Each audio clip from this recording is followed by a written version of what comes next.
ሰላም ውድ የሽርሽር-ኢትዮጵያ ቤተሰቦቻችን እንዴት ናችሁ?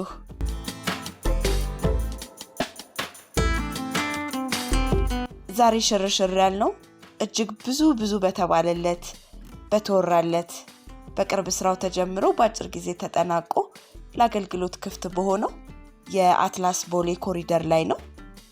እስከ ቪዲዮ መጨረሻ አብራችሁን ቆዩ።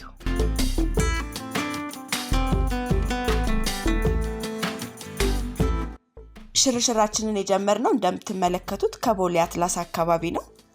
ገና ስንጀምርም እንግዲህ ሰፈሩ እንደተለመደው ሞቅ ደመቅ ብሎ በርካታ ሰዎች ወክ ሲያደርጉ፣ በየካፌውና ሬስቶራንቶች ውስጥ ሲዝናኑ፣ በየሱቆቹ ሲገበያዩ፣ ከሁሉ በላይ በጣም በርካታ ሰዎች በቱታና የስፖርት አልባሳት ሆነው ሽርሽር ሲሉን የተመለከትነው።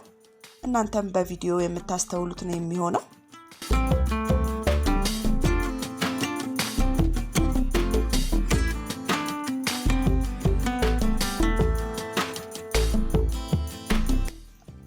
አትላስ ሆቴል እንግዲህ በቦሌ መንገድ ላይ ካሉ ቀዳሚ ሆቴሎች መካከል አንዱ ሲሆን የተገነባውም በግል ባለሀብት አማካኝነት በ1986 ዓመተ ምህረት ወይም እንደ አውሮፓውያን አቆጣጠር በ1994 ዓመተ ምህረት ነው።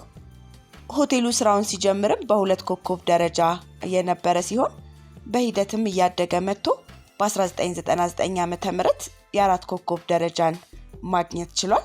በአሁኑ ወቅትም ሆቴሉ 65 ያህል ክፍሎች ያሉት ሲሆን ለንግድም ሆነ ለመዝናናት ወደ አዲስ አበባ ለሚመጡ እንግዶች አገልግሎት እየሰጠ የሚገኝ ትልቅ ሆቴል ነው።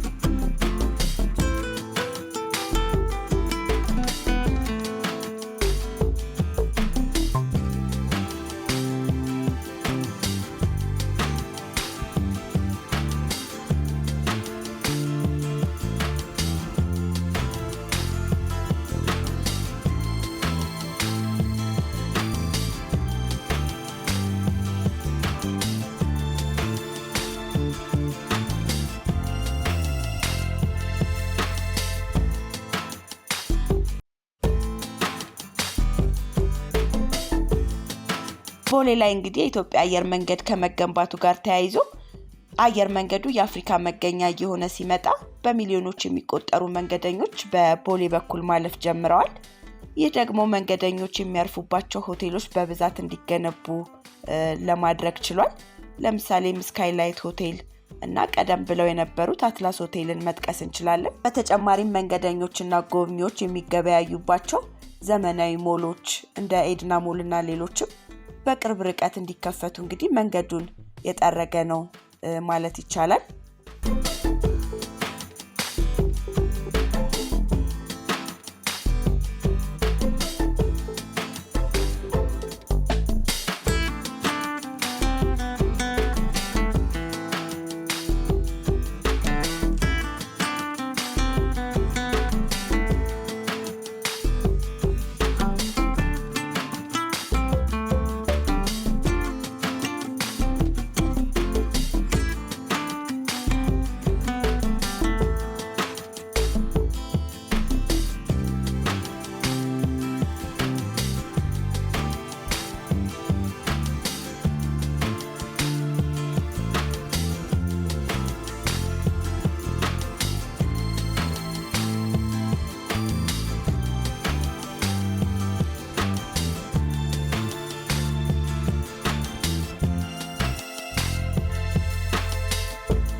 እንደምትመለከቱት ኤድና ሞል ጋር ደርሰናል። ውድ ቤተሰቦቻችን ኤድና ሞል በአዲስ አበባ የመዝናኛ ባህል ላይ ትልቅ ለውጥ ያመጣ ተቋም ሲሆን በታዋቂው ባለሀብት አቶ ተክለ ብርሃን አምባዬ የተገነባ ነው። በ2000ዎቹ መጀመሪያ እንደ አውሮፓውያን አቆጣጠር በ2008 አካባቢ ሲከፈት ኢትዮጵያ ውስጥ የመጀመሪያው ዘመናዊ የሲኒማ አዳራሽ ወይም 3D ሲኒማ፣ የልጆች መጫወቻ እና የተለያዩ ብራንድ ያላቸው የገበያ ማዕከላት በአንድ ላይ የያዘ ትልቅ ሞል ነበር። ይህ ሞል እንግዲህ ለወጣቶችና ለቤተሰብ መዝናኛነት አዲስ ትርጉም የሰጠ ሞል ነው ማለት እንችላለን።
እንግዲህ ውድ ቤተሰቦቻችን ዛሬ ከአትላስ አካባቢ ተነስተን እስከ ቦሌ-ብራስ ድረስ ያደረግነው ሽርሽራችን ይሄንን ይመስል ነበር።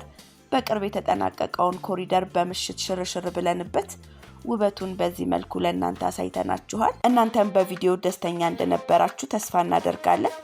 ሰላም